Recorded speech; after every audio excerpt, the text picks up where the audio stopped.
Love is it?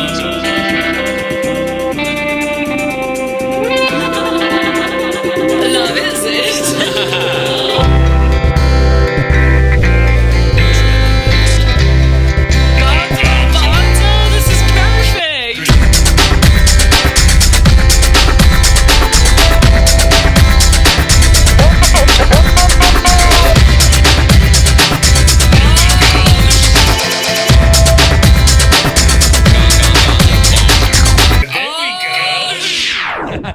Bam! Austin, thanks for being here, man. Thanks so much for having me. Yeah, absolutely. Welcome to the Song Shop. You're episode number 6. I like it. Lucky number 6. That's right. That's right. We kind of sprung it on you that it's all video, You've sprung a lot on me, Greg. but you're looking great, and I think we're all feeling great. Yeah, man. Austin, where in the world did you show up?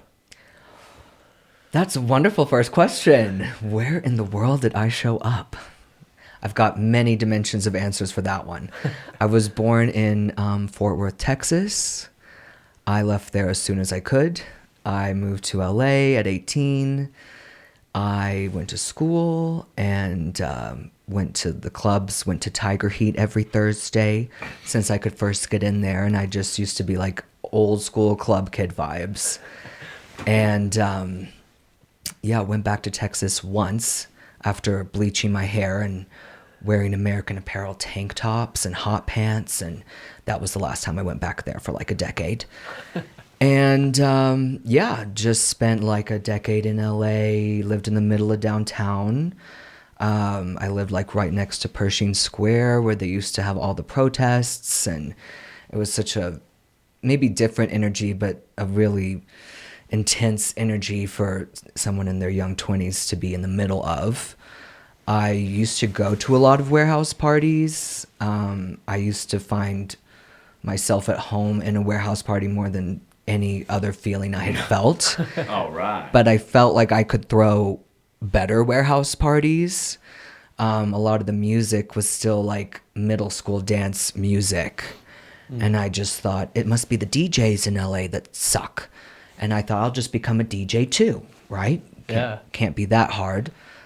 So yeah, I started to DJ. I got some good gigs really fast because I was just playing music that like other people were not playing. So every gig led to 2 more gigs because I'd show up in all black leather and play Kylie Minogue, lead into Gorillaz, lead into Depeche Mode remix, and people weren't really playing stuff like that. Boom. At that That's the time. recipe. Yeah, that's the recipe. What was your name? Higher Dimensional Light Being. Cool. And I got the biggest gig was CAA's Creative Artists Agency's Young Hollywood Party. And I played the VIP room.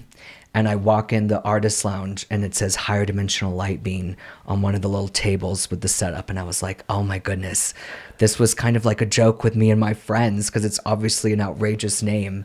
And now I have to just own it forever. And yeah, so I have. And then I started throwing warehouse parties like next to Skid Row.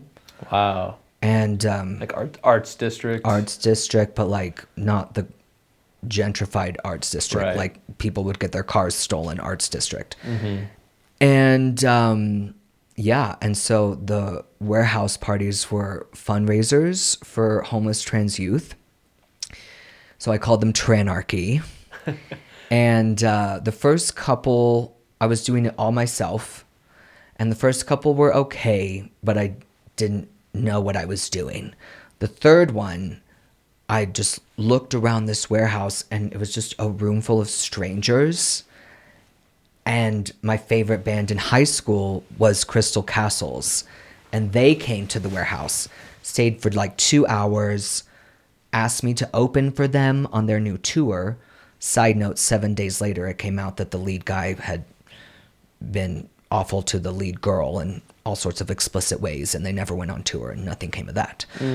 But just looking at a room full of strangers, the second that I did that, I felt like, okay, I've actually done this. And then I immediately got over it and was like, I don't even care anymore. So that was the end, was just those 3 shows? That was it. That was it. I would make music for each warehouse party. Yeah. Work with different producers and do more so than like a vocalist performance. I would do performance art pieces. I made a giant pink cross one time and got a Comme des Garçons mesh runway piece and walked through the warehouse holding the pink cross while this homeless trans woman whipped me. You know, that type of vibe. And Wholesome stuff. yeah, something. I couldn't tell you what that was about today, but at the time, I'm sure I could have told you a paragraph of what that was about. Yeah. And yeah, so the music for me was less about being released on its own or listen to my voice or I'm a great singer, songwriter, producer, vocalist. And it was more about one of the pieces of the performance art for that specific event. So I have had people ask me to send them and release certain songs. I've got friends that work at very well-known record labels that say, send me this. And for me, it felt like sending just the music was just one part of the actual art piece that I did it for, which was the energy created from that performance art moment. Experience of it. Yeah, I felt like sending people just the music was like sharing just a piece of the art with them. I wasn't releasing music. I wasn't projecting myself as some vocalist. It was as if I was an interior designer and then I just sent you a photo of a chair, but you weren't seeing like the whole room. Or here's the paint I'm going to paint with, but it's not taking in the whole painting. The party's part of the package. Exactly. The whole atmosphere that you I created. viewed Yeah. warehouse parties as my painting or as my sculpture. I viewed That's it. your medium. Exactly. Yeah. The warehouse parties. Yeah. I love it. And so I literally spent years partying in LA, not in a frivolous, hedonistic way. I was taking notes. I'd go to New York Fashion Week, go to the cool parties, take notes. Paris Fashion Week, whatever. It wasn't about even the materialistic, I'm cool vibe. It was what is making this party good. You can spend $100,000 on an event and it's not that fun. You can spend $2,000 on a warehouse party and it can be a very freeing experience for people. And even me performing music, not thinking of myself as a particularly talented vocalist or singer-songwriter, but putting myself out there for the event in a kind of vulnerable and possibly foolish way. It was still high fashion. But it would have been easy for people to think whatever they wanted to project onto me. Maybe this is very cringe, but maybe now I feel freer seeing this fool on stage in a naked Yeezy jumpsuit. Now the vibe for the crowd is one of less judgment and one of more, I can dance crazy because he's already dancing crazy, and I can go wild because this human's going wild. Is that kind of the motivating factor for you, like getting people to release their inhibitions and to, you know, have that freedom of expression? You know, is it more for letting other people have that than you doing it? Exactly. I felt like because of things that had happened in my life, I had access to a level of freedom that other people might not have had access to. Okay. Even to be honest, within the gay community, my father died when I was 13, and good or bad, I got to, quite frankly, gay out more than the average person. And I felt like I was resented even to go to a gay bar in West Hollywood. They have the same haircuts and the same denim cutoffs. And I felt like a very hard time even making gay friends because I would be there in 7-inch Louboutins because I could. I was in Versace mesh and 7-inch Alaya booties front row New York Fashion Week because I was that free. And I didn't want to keep being resented by other humans because they lacked a perceivable freedom. I wanted to create a space where you could put on that outfit that you've been waiting to put on and you didn't have an excuse to. Where can I wear this mesh or something? And if I could create a space where other people felt free, that was the whole goal. It's interesting to me, like hearing. I mean, I knew you did warehouse parties, and I knew you were a DJ, but I'd never really got kind of the whole picture of the why, really. And also, it's interesting that like curating the space and the environment is so important to you.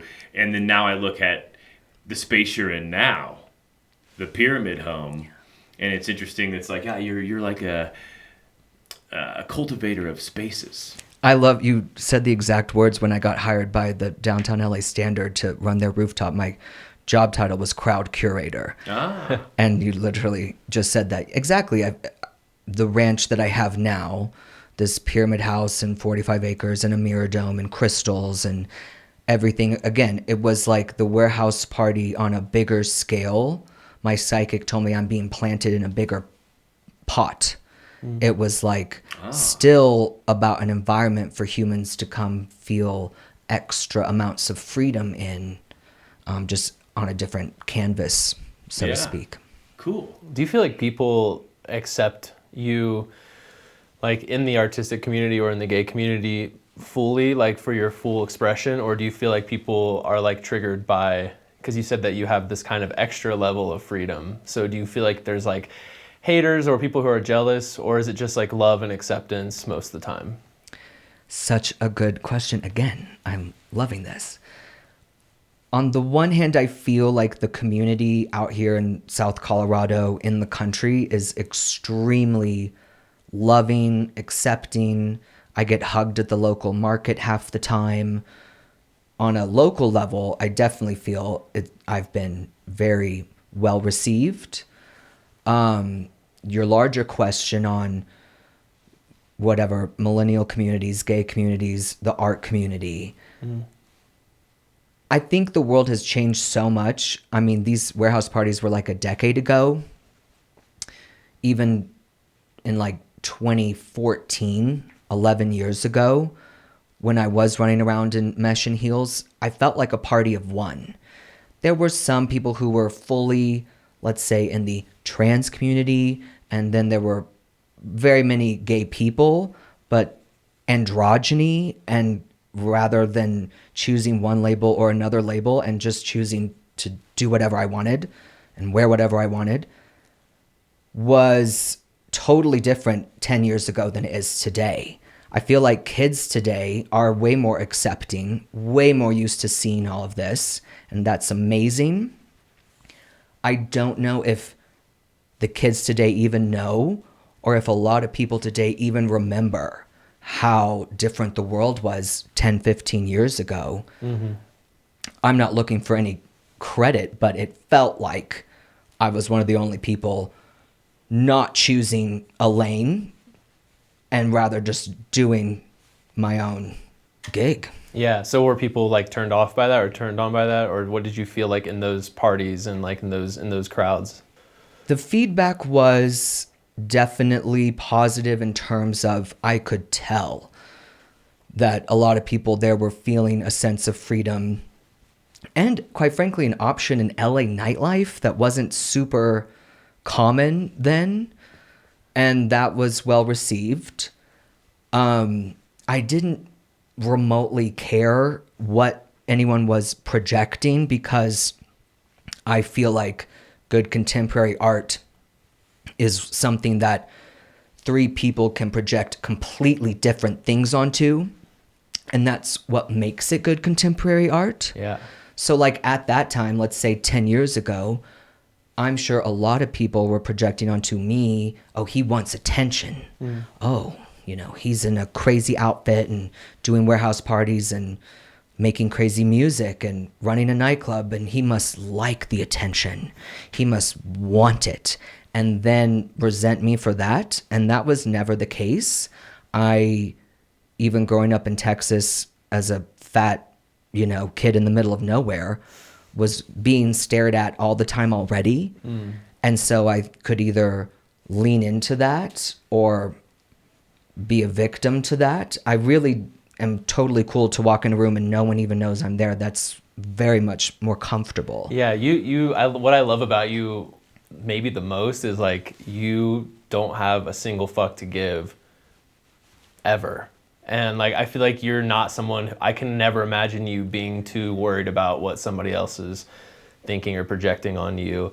But it sounds like, you know, you mentioned being a fat kid in Texas, like as a fat kid in Ohio, I can relate. And like I feel like that really like molds you at a young age, kind of having to learn to not give a fuck about that kind of stuff. But is that kind of where it started, or like? I want to say, just for anyone watching out there who feels this same type of way, it just gets easier with age. It just gets easier with time. Mm-hmm.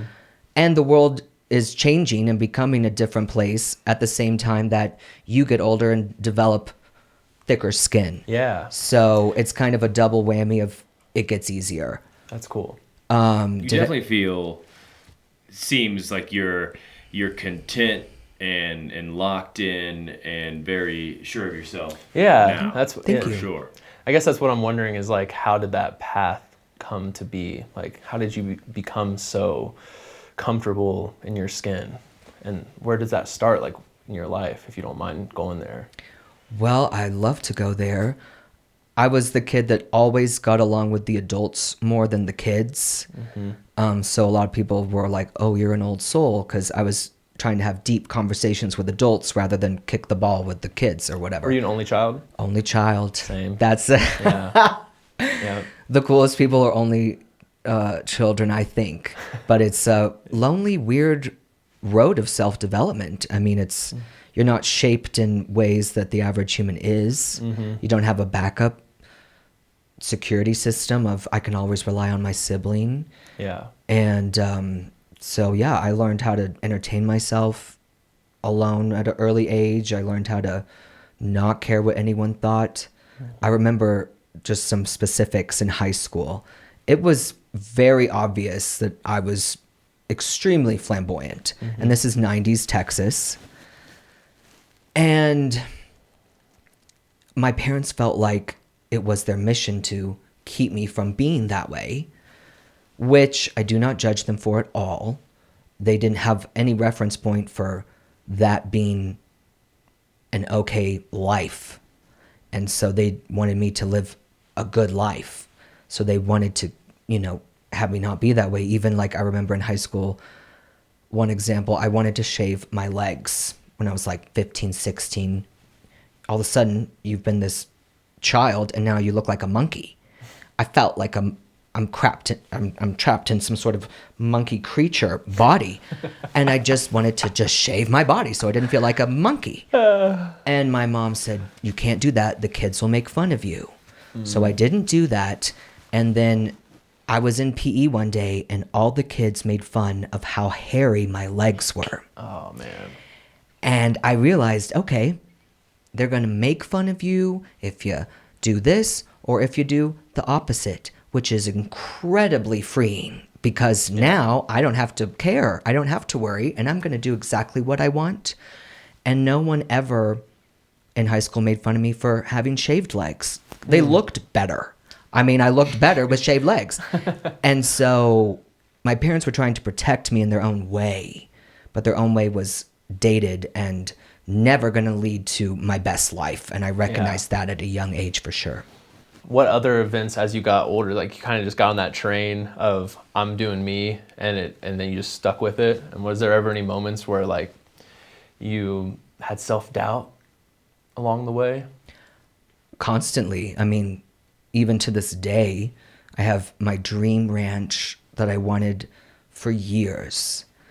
And maybe 90% of the time, I'm just so grateful for my life and everything I have and this amazing property and my dream come true. And then 10% of the time, what the hell am I doing? Why am I doing it? I did this to myself. And what was the point? And so I still have that to this day.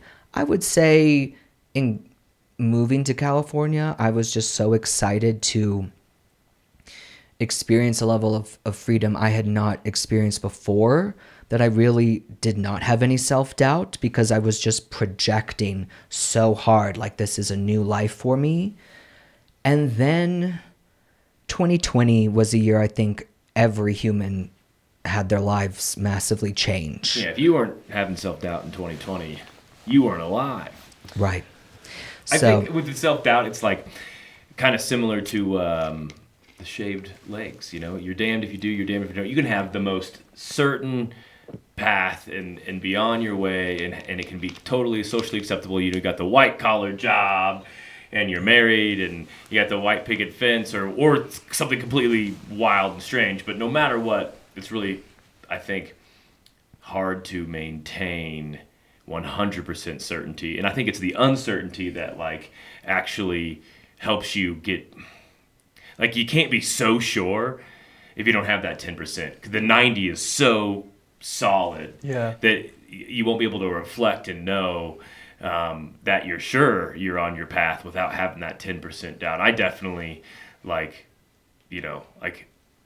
I'm doing what I used to tell myself, like, if I had $1 million, what would I do? Well, I'm doing that, right? And I don't have $1 million, but, like, definitely, like, I'd say almost daily while building my house myself, I'm like, I'm a damn idiot. I should not be here. I should not be doing this. Yeah.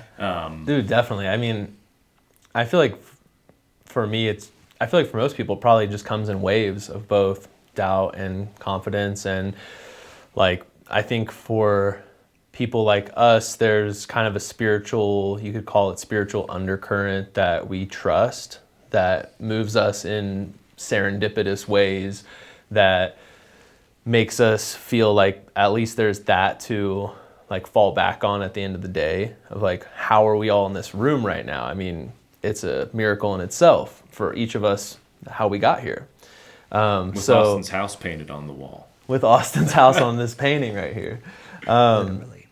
And yeah, like, that's cool, man. I feel like it's good to know that you are human, allegedly, and that you do have some self-doubts. But yeah, it's awesome. Your confidence is amazing. I love that you don't give a fuck what people think. I love that you voice your opinions. Like, you are such a, like, hybrid person. It's like you said, you don't want to be put in these different labels. And it's like, I feel like you've done that so well. It's like, that's why I get so stoked on you, is because I'm like, oh man, he's true to himself because he is not putting himself in this box. He's not going to be with this crowd. He's, like, not going to be, like, boxed in. And I just think that's one of the most admirable qualities to find in somebody. Thank you. That means so much to me. I could get emotional. I'm trying not to because it's really sweet. What you said, the spiritual undercurrent. I think that's a wonderful way to phrase. Again, even like in 2020, I was brought back into exactly that. There is in my belief, a divine intelligence behind our electromagnetic universe. There is a spiritual undercurrent. Other people can say there is a God or there is a higher self or any label you want to put on it. And I was so magnetically dragged out of California and to my ranch. All I could think about, all I wanted to do was, like, look for ranches in South Colorado in the middle of nowhere. Why? I might not even know the answer to that for another year or more. But I knew there is a spiritual undercurrent, and if you trust it and you follow your gut and you follow your passion and you follow your instincts and you follow your dreams, there is a force that will back you up on that journey. And so I had literally no choice but to follow that because it was just pulling too strongly. And and so you follow it, and then you find little rewards on the way. You find the path as you are making it up as you go. You see lights on the road you didn't see before that show you where to go as long as you just keep following that spiritual undercurrent. That's a really cool way to phrase that. Yeah. It's like when the wind's at your back. Yes. Or like little God winks, my mom calls them. It's like, Yeah. the universe being like, yep, this is the right way. There's a little arrow carved into the tree kind of thing. Surrendering to it, it takes a lot of strength to surrender to that force. and follow it to a 180-degree different life. Yeah. It's definitely, I feel like, hard to trust your gut a little bit when you're like, yeah, out here in the middle of nowhere in the mountains, like, how and why did you end up here? Everybody has an interesting story, but it's like, yeah, I think it takes a little bit of a spiritual undercurrent. Yeah, so I had truly spent years looking online South Colorado ranches. I knew it had to be South Colorado, and I was looking from Durango all the way out here, everywhere. 2 summers ago, I went to this music festival, Sonic Bloom, which is right out here. And I did not know a single artist playing.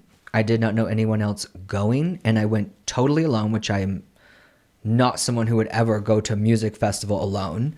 But I knew it was the timeline jump, the timeline shift I needed to make. I knew it was the area I needed to be in. And I knew I needed to get a taste of who are the local kids around here, what's the vibe, what's the weather. I knew nothing. And so I went to that festival. I spent 2 weeks looking at ranch properties after it and didn't find anything. Drive all the way back to California, and 3 days later, my property popped online at like 6 p.m. And I felt like I knew for sure this pyramid house in the woods was my home. And the universe was giving me like a final test. You just drove across the country 3 days ago. Are you really committed to this timeline shift? Are you really committed to leave everything you've known, your adult life, and do this? And I said, absolutely. So I got in my car. By the time I got to Phoenix, they had like 2 other offers on the property. They had 5 other offers on this property in less than a week. And I called the realtor like a crazy person. And I was like, shut up. This is my house. Do not take the other offers. Tell the people I'm going to restore their family home they've had for 50 years that was in a complete state of disrepair. My mother came and saw it and literally cried. Everyone... Don't do it, Austin. She said, don't do it. Everyone said it was a teardown. Wow. And I said to the realtor, you tell the surviving family members, I'm not going to tear it down and put a double wide. I'm going to restore this architecturally significant home into a former glory and way cooler glory. And so they took my offer over the 5 other offers. Wow. It has a natural spring. People just wanted the land because they just wanted the spring. Which is like as good as gold out here. We basically live in the high desert, so water is important. Also, for those people at home, like, yeah, this house is something that is certainly special. I mean, it was so cool. I was like, Jake, maybe we should do the podcast at Austin's. Mm-hmm. It's got that type of curb appeal, and like, yeah, the guy. What I wanted to say is, the man built it himself. He brought all the parts in a station wagon in the 70s to build this with his own bare hands. And he was actually a traveling preacher. So the house and everything left in it had a spiritual, metaphysical nature to it. Mm-hmm. And so I knew these were like my people. I knew this was my place. I went through 10 months, basically a year-long renovation, which anyone listening to this, do not ever agree to a 10-month-long renovation. If you don't like the house's floors or the roof, you go get you a different house. And I was doing it alone with, all these guys that I was trying to manage, not having a clue what I was talking about. And I literally just had faith. I felt like this is an art project that God made me do. And it feels like that. That's a good way. The house, when you go into it, feels like only someone who's doing an art project God told him to do would build this. Have to be that crazy to do it. It feels like it came from above. Well, I mean, it's a pyramid. All the energy's like shoots to the sky. Yes, and then there's no point in building an art project if no one sees it and it's not shared with anybody. And so Greg helped me build a mirror dome that I do glamping out of. We have guests come. I've got giant crystals and all sorts of neon outdoor lights to really just create this, I call it the higher dimensional hideaway. Neon garden, geometrically it all fits together really well. And so that's the main way that I'm sharing it with people right now. I'd like to do events, retreats, and we're available for special events. But after I finished it, I immediately realized there's no point in me doing this if it's not shared with people. Otherwise, I'm just alone in a pyramid in the woods. And so it's just starting to grow now, and more people are coming out. Cool. And so I'm feeling really good about finally getting to the place where I am ready to open it up to people. And so far, the feedback's been really cool. How did you meet Greg and Rachel? Greg and Rachel had the same 15-year storyline that I had, lived like almost the same intersection in LA at one point.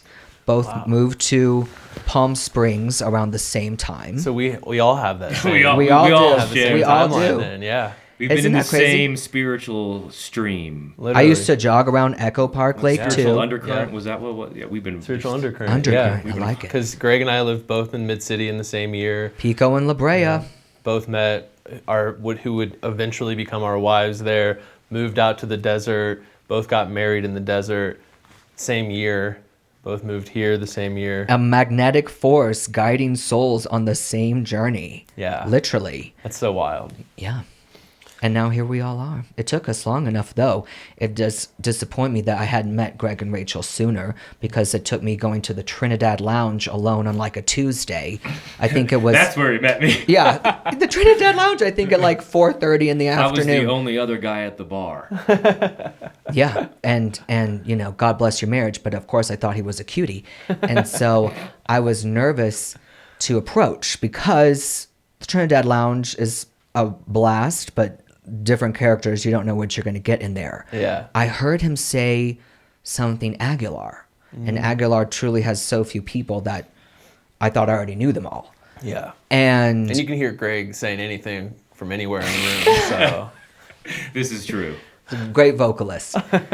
And I just knew in my gut, if I don't talk to these guys, I'm going to be thinking about this for like a year and regretting it. It was Yeah. that moment where you don't approach that person, you're going to regret it. yeah. I walked right up to him. I said, I promise I'm not hitting on you. Right out the gate. I did, because I'm in, you know, I mean, you just don't know what you're going to get sometimes. Oh my gosh. And I said, but I actually heard you say Aguilar, and I live in Aguilar too. And his friend knew of my home, because again, it's not that many homes, and it's a very unique home. And so we hit it off immediately. And Rachel and I, it was just, it's so nice. Both of you are manifestations, I feel 100% confident of, again, being on a right path. Mm-hmm. I mean, even my last few years in California, I didn't find the environment at that time to be a place conducive to easily make new friends. Everything that was going on at that time was not an environment where it was super easy to meet people. Mm-hmm. And coming out here and meeting people with the same storylines, the same knowledge base and interests and vibes is such a nice confirmation that when you follow the wavelength that you're being dragged on, you'll get rewarded with manifestations of confirmations that this was exactly right. So funny, because I have sort of a similar story meeting them, but it's opposite, because it was Rachel, and I was like, I swear I'm not hitting on you. It's so hard to... But I think me and your husband would be friends. Yeah, for sure. It was a funny. Yeah, I mean, we never talked about it on here, but I think I've told you before, but I just wanted to say it again. Like, it was so crazy, because Rachel meets this Mason Davis, musician I've been working with, and she's like, he shows her his song on his phone, and she's like, oh, I got to get my husband linked up with this guy. So she adds me on Instagram, and I'm looking on her page, and like, I see Greg's page, and I go to his page, and I'm like, video work, cool music. It's like a video of Greg saying like, I want to dedicate more time to music this year, blah, blah, blah, blah. And I'm like, I feel like me and this guy would be friends. So I message him, and I'm like, I don't ever normally do this, dude, but like, I really think we would be great friends. And it's like 11:30 at night. And That's the only time I message people. yeah, right.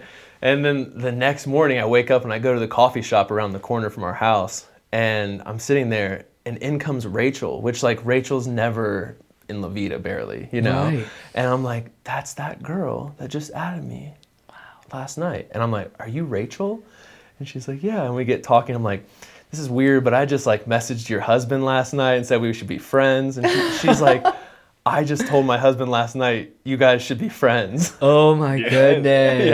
Yeah. So And that stuff you can't ignore. There's no way you can ignore how clear that's a confirmation Yeah. of being on the right path, of the sync in there. Totally. I mean, you can say that's synchronicity, you can say that's manifestation, you can say that's the Holy Spirit. that's what I believe. Yeah. Absolutely. And it's just, it's getting impossible to ignore when it just smacks you in the face like that. Yeah, totally.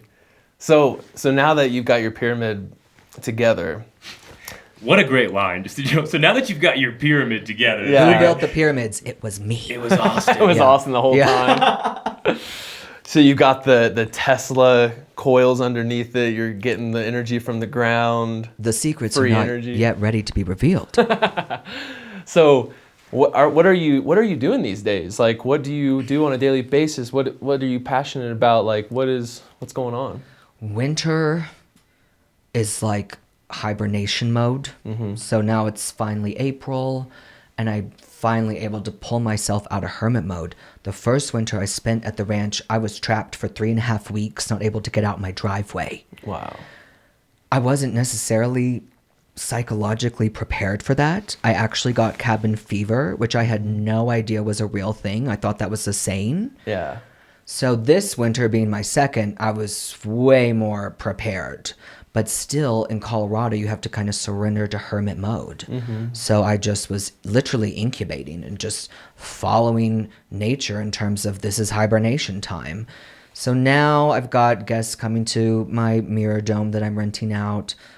I make myself available to them like 24/7, which is an easy gig, but it's not the most exciting. I mean, I'm like looking out a window and waving. Yeah, and so I've been really interested in finding another creative outlet. I've always had different creative outlets. If I wasn't producing music, I was making neon art. I wrote op-eds for the LA Times and book reviews for the LA Review of Books, the warehouse parties. I've always had to mentally put myself into a creative medium. To be honest with you, I do want to get back into music again. That is the next step I feel guided to do. But I started doing music at like 18. I met these producers who had a really, really legit studio, like between Melrose and Santa Monica, like dope studio, work with some big people. But they were like middle-aged gay dudes who basically just yelled at me if I didn't do what they said. And the product of that was not art that I felt represented me or my ability or my expression in any way. Imagine that. Imagine that. And I was 18 and this song we did was called Generation Naughty. Okay. And it was a banger to some people. I mean, there were Not, it was a banger. it was a banger, but it wasn't like me. Yeah. And that was my first experience with making music. Okay. And it was not a positive one. Yeah. And I was then made to own this artwork that I didn't even want to own or felt was anything worth owning. Yeah, that's weird. That's to be like, I can't imagine being attached to like a song that kind of creeped me out or I like didn't want it to represent me. And then people, I mean, I feel that way about a lot of video projects. Like I've done a lot of videos that like I'd never show anyone. Like Yeah. I got paid to do that, right? Same. But like it's that process has never infiltrated my music, so it's like, oh man, I just feel like, oh, that's so, you got bankrupt there. I was Unfortunately. I mean, I was literally just turned 18. Yeah. So I'm not, I'm brand new, wide-eyed to LA completely. And so I just wasn't in a place to stand up for myself or my art or what that even meant. And then for years, people will come up to me and like say some of the like lines from the song. I made enough money to go shopping at Hermes, but it was so embarrassing to have to own. Like at one point they were like, okay, sing lights, camera, action. And I was like, no, like that's so cheesy. What is this? And they just yelled at me until I did it. Wow. And I thought, this really turned me off to even making music at all. When I graduated college, I felt like, let me dip my toe back in. And I found a lot more producers. And so making the music to be performed like at warehouse parties, and maybe I would slide my music in a DJ gig I was doing just to kind of judge the crowd.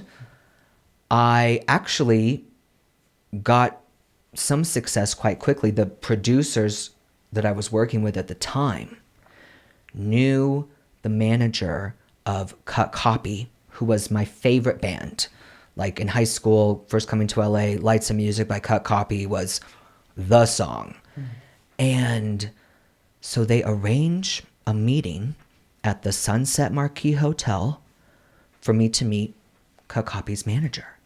And like the Sunset Marquis Hotel is where you go for some sort of legitimate entertainment meeting. So I pull up there in like Louis Vuitton capris, some blue suede Louboutin booties. Like I was ready for showtime. And we had a great meeting. A week later, I met him at this place, EPLP, which was also like the hot restaurant on Melrose at the time. Yeah. And I'm thinking, I have made it. I'm doing it. Everyone can just screw off because I am having my favorite band's manager's meeting with me.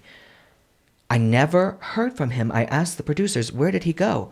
Oh, he went to rehab back in Australia, and I don't think ever came back to America again. So nothing came of that, and I felt so close. Wow. Then, as I mentioned, I'm throwing the warehouse parties, and my favorite band from high school, if you were cool, you listened to Crystal Castles, and they come to the warehouse party, and they were staying for hours, wanted photos with me. Again, I have made it. I'm doing it. It wasn't just a manifestation of some cool band's manager or some cool band being at my place. It was my two favorite bands. I was able to manifest being so close. Yeah. And again, nothing ever came of it. And I truly do not feel any bitterness or sadness about having a dream and being able to manifest being so close to that dream leading to something legitimate and gratifying. I don't feel like I was let down or didn't make it or got too close and just couldn't seal the deal. I feel divinely protected from myself. I was so ego driven at that point, early 20s. I'm going to prove it to everyone that I'm worthy of being loved. I was so ego driven. I was thirsty. I was dehydrated. And I would have done anything. Deal with the devil if I could get 25 cents. I mean, I was really that ego driven. And I look back and I thank God that I was protected from myself. I went just a few years ago to the Grammys. My best friend was nominated for 2 Grammys that year. Love you, Ponyo. And I watched with my own eyes Lil Nas X do a satanic ritual. The masks, the capes, the circle. Google occultic ritual and Google Lil Nas X Grammy performance. It's the same photo. I said, baby, I love you. I'm proud of you. And thank you for bringing me. But you just took me to a satanic ritual. And she said, you know, you're crazy. The choreographer just thought that was a good idea. Okay, fine. Next year, Sam Smith in the devil horns, flames everywhere, people in cages, demons dancing in circles. I said, honey, that was a occultic, satanic ritual. I mean, that's just what it was. She said, no, the choreographer just thought flames would be cool. I said, I don't know how long you're going to ignore what's being actually rubbed in your face. But I said, I am so grateful that I followed or was led by a divine force that protected me from myself, because there was a time where I would have put the devil horns on and the flames, and let's do the occultic ritual right now, because I want to feel loved and I want to feel worthy and I want to feel cool. And to fully remove yourself from that whole world and look back with totally different, older eyes and feel such trust that we can be protected from ourselves is actually a really good feeling. Yeah, that's amazing. What do you do when you are wanting to tap into that channel and you want to create, whether it's with painting or designing or anything? Is there anything that you do that gets you feeling clean and clear and like tapped into that divine channel? I hate this answer, but I'm going to say it anyway. I hate watching podcasts and everyone says this answer and I find it so annoying. But it is meditation. Meditation syncs your frequencies. Meditation takes you out of the doubt in your own mind. And I get so annoyed watching people say that answer over and over, but it's the number one most effective way to sync the frequencies in your mind, which calm you down, which let you manifest easier and let you get in touch with your own art. I think there's 2 layers to that question. If the question is, how does someone want to make it in Hollywood? Just twerk for the devil and you'll make it, honey. You have a sexy music video with some demonic stuff, they'll give you a Grammy, I promise. Now, if you're more interested in pure art and not necessarily mainstream projections in our culture, I think it's different for everyone. Now that I'm on my ranch, just walking through my forest energizes me so much. I was actually on a hike with Greg's wife, Rachel, last weekend. And by the end of the hike, I was running all around the forest because it literally, nature is there to heal you and energize you. That's another great way, if you don't have the discipline to meditate, is just spend more time in nature. I think there are a lot of people leaving the cities. We've just entered the age of Aquarius, and we've got to make the journey back to nature. That's pretty much the answer to it all. Get back in touch with that, grounding, everything like this. To be totally honest, am not sure if anyone should consider themselves an artist if they have not done some level of psychedelics. I'll just say that. I thought I was an artist. I thought I was cool. And then I did that. And it chemically connects synapses in your brain in a way that I don't feel like I had a clue what art was until that experience. It opened me up in such a way, and you don't need to even necessarily do it more than once in the right environment with the right people, the right stuff, to really get dots connected in your own brain that will take you, in my personal opinion, from my personal experience, to a totally different level of what expression is. Yeah. I think for sure I would say that my first mushroom trip was absolutely critical in my development as an artist, and it definitely a rite of passage on my journey that there's no way I would have been prepared. I did mushrooms for the first time right after I graduated college, and I'm getting ready to leave to go to California in that week time frame that I had, and it was just essential. And like, I could have been done then. I could have never done another psychedelic, and that would have taught me enough. I ripped up all my money. That's hot. I literally ripped up, I had a $50 bill, I ripped it up, I wrote Conquest on everything. Like, I was on my Conquest. But like, yeah, I think for an artist, it is a rite of passage at any age. You could be, in your 70s and never done it. I think that if you are an artist or you have a calling to some sort of art, whatever that may be, mushrooms is definitely, psychedelics are a key to unlock a door that you don't even know where the door is. Yeah, I totally agree. And I do think some people don't need it. Right. This is not medical advice. No, and aside, true. This is not medical advice, but that aside even, I think there are artists who are best sober, you know, and maybe don't, and are just kind of in that place. And maybe not to like the degree of like the deep understanding of like what art is that psychedelics take you to, you know what I mean? And what life is that psychedelics take you to. But I agree I think completely. some artists are just kind of there. Well, one thing I'm saying, like, a psychedelic experience is beneficial, but like by no means is it definitely, like, I would not say, like, to get in your creative mode.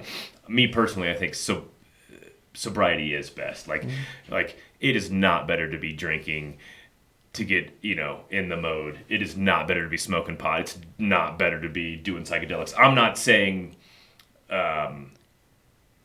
that. I know what you mean. It's like to have had that experience. To have had that experience one time in your life. Now, I do really, really believe strongly that psychedelics should be an absolute prerequisite to being a politician. Ooh, yes. That's good. Yes. That's a really good. Yeah. I don't think a lot of people have thought that before, and that's Better. There would be no world war, so you either agree with that and want the wars to If I had to continue, choose, or I'd you rather don't. have sober artists and psychedelic politicians. If I had to choose. So I just had this epic vision, because normally at the end of this podcast, we do some sort of practice of what you've talked about. So in your case, meditation, nature, and then we do a little bit of a jam session, and then we make a little song on the computer. But I'm just having this intuition that we should do part 2 of this podcast at your property. It's a really good idea. And I think we should bring a few instruments out, and I think we should take a walk, do some meditating, go through the nature of it, sit in your house, in your pyramid, and see what comes out there. I love that. That would be epic. I agree, and I do agree. want to outfit change, so that's perfect. I love it. I do want to ask before we get there. Your kind of your key to entering the creative portal being meditation. Have you experienced stronger communication with the other side, essentially meditating in your pyramid home? Or is there a place in particular where, like, when you meditate there, you feel like you're getting a stronger signal? Just naked in my hot tub. I can get any download anytime you want. And Yeah.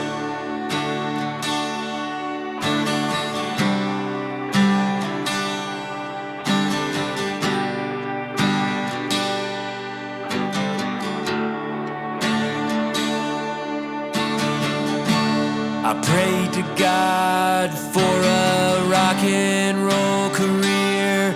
He gave me a one-horse ranch out on the frontier.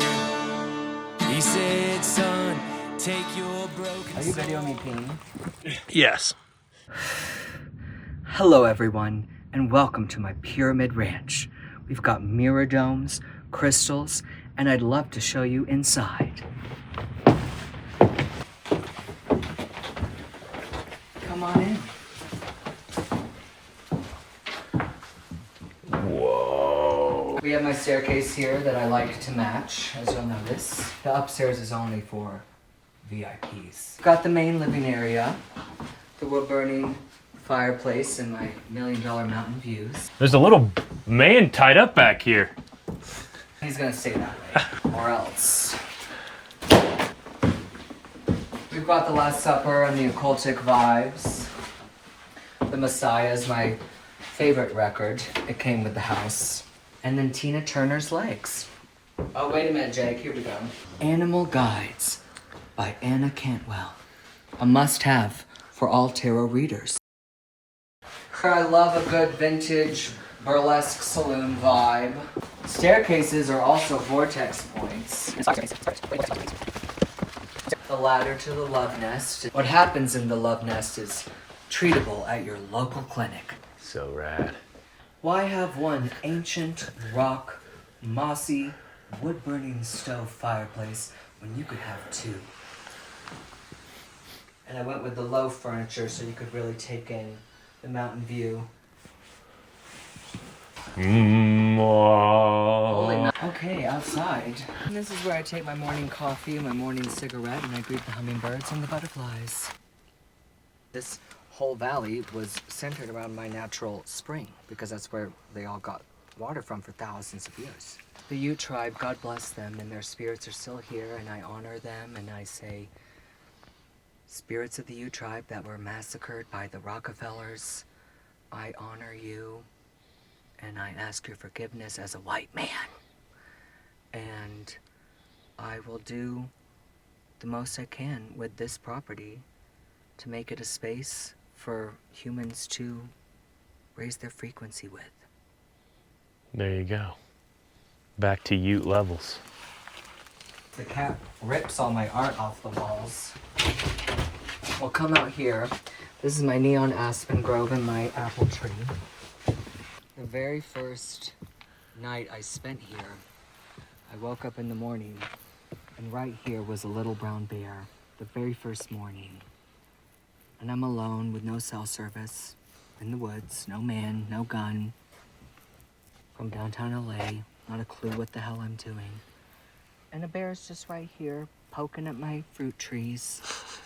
And I thought, this is a sign from Spirit. We're really doing this.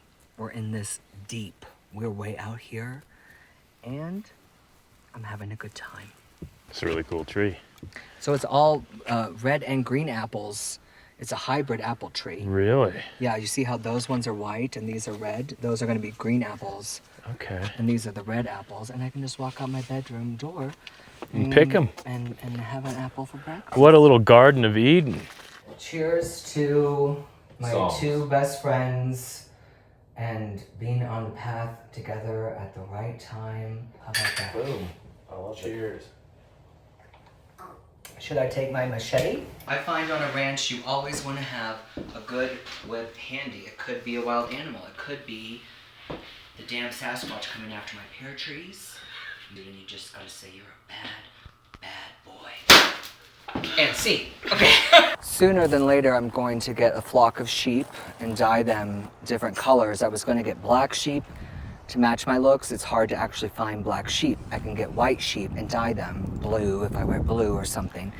And then I'll just have my flock in my fields, and I plan to just take them around and play techno music. And then once that's done, they can call me the Techno Shepherd. The Techno Shepherd. Oh yeah. Buckle up, kids. In June, this is all covered in daisies, and it's like more magic than Disneyland. Here we've got a Ute tribe prayer tree with the twisted branches marking my natural spring down there. So it doesn't look that old, but it's probably a few hundred years old. And they would twist the branches to mark the spring. I put little wind chimes all around because I just like to let the fairies of the forest know I'm coming. I say, fairies of the forest, I'm coming. Fairies of the forest, we ask for your protection, we honor you. It's a bit of a hike. Okay, we got 45 acres of majestic paradise. I've been here 3 years and I still haven't explored half of it.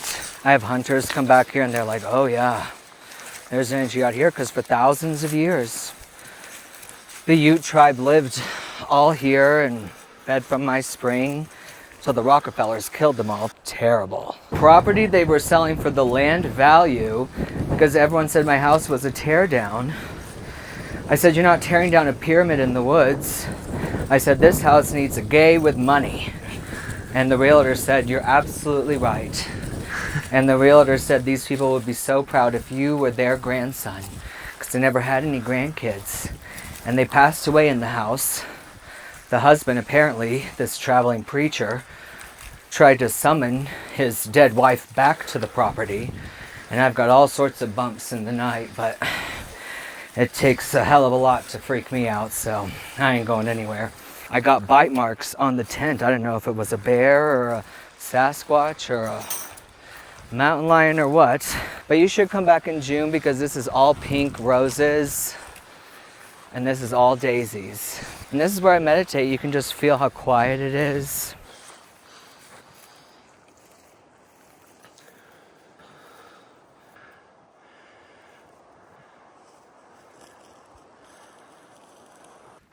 Goddamn Bigfoot.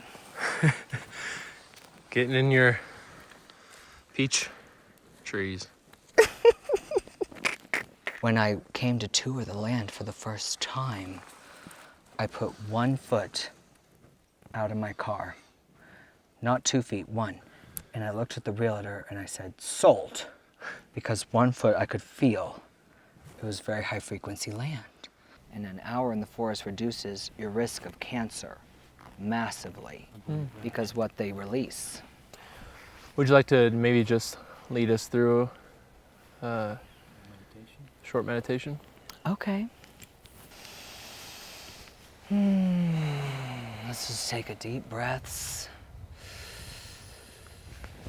Breathe in everything nature's offering us.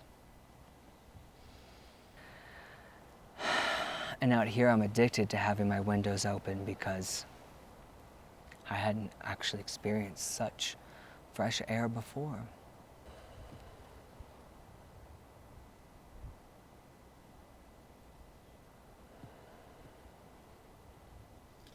I like you talking about the land. It feels light and it feels deep.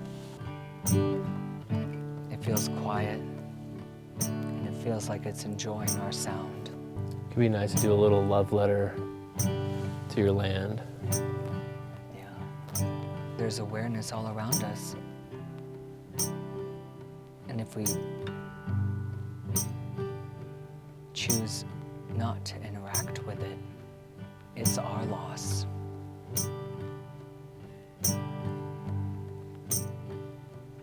And when we choose to interact with it,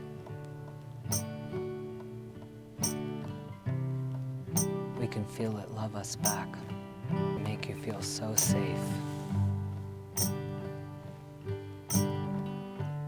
And it can make you feel scared. But it's ready to love you. Give me a good line to start with. There's a creator behind each tree. It's a creation ready to love me. There's a creator behind each tree. He's ready to love me. And he's begging to love me. Oh, he's begging to love me. There's a plan filled with beauty. There's a hand comforts me. There's a plan of beauty. And there's a hand that comforts me. It's a creator behind each tree. There's a creator behind each leaf. And he's ready to love me.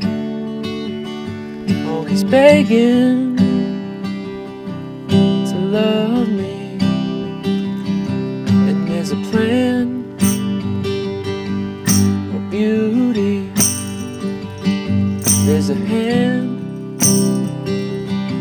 reaching out to me. There's a hand reaching out to me. Oh, there's a hand that wants to hold me. There's a hand reaching out to me. Oh, And there's a dirty hippie. and somewhere there's a dirty hippie. Oh, yeah, yeah. Canvas, it's a canvas Waiting for your dream. Ooh. Oh, there's that plan. It's so much beauty. And there's that dirty hippie. God loves him too. And take a bath, Take a bath, you dirty hippie. dirty hippie. I like the canvas, it's really good. I like that too. Wait for your dream, just beyond the pines, in the end of time. And there's a hippie, there's an artist, there's a businessman. Don't get me started. And all that money we're wasting spending around. You know that makes me wanna drown in a love. Makes me wanna drown in a love. And sometimes you gotta go to your friend Austin's house. 'Cause that shit is shaped like a pyramid. It's fucking cool. And then you gotta do a podcast just to go meditate in the woods and remember what it's all really good. It's all really good, yeah.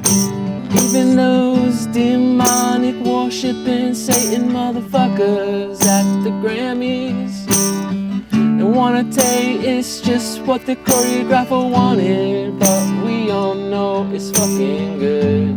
It's all good, it's all good, it's all good if you wanna. It's all good if you wanna trade your spirit for ego.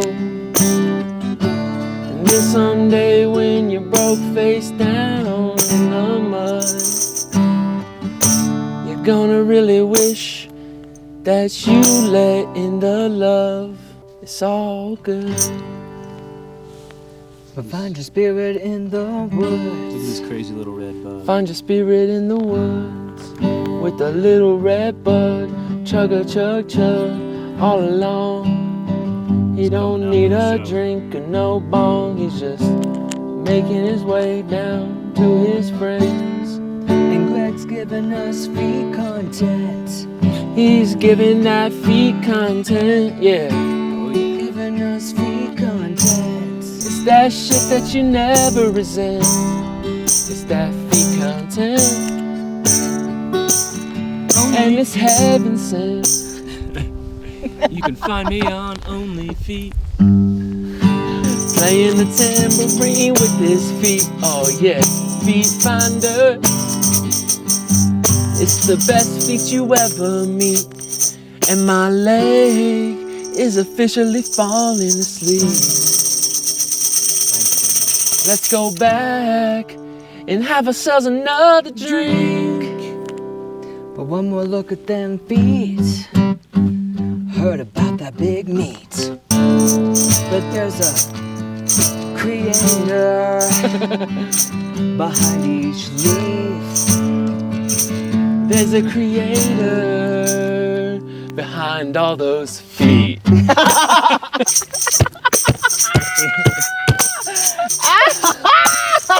you go. Oh my god. That was truly like the first time I've genuinely felt a surrendering to my friend's jam session and actually vibing in the zone in a way that culminated in something dope. That was really cool.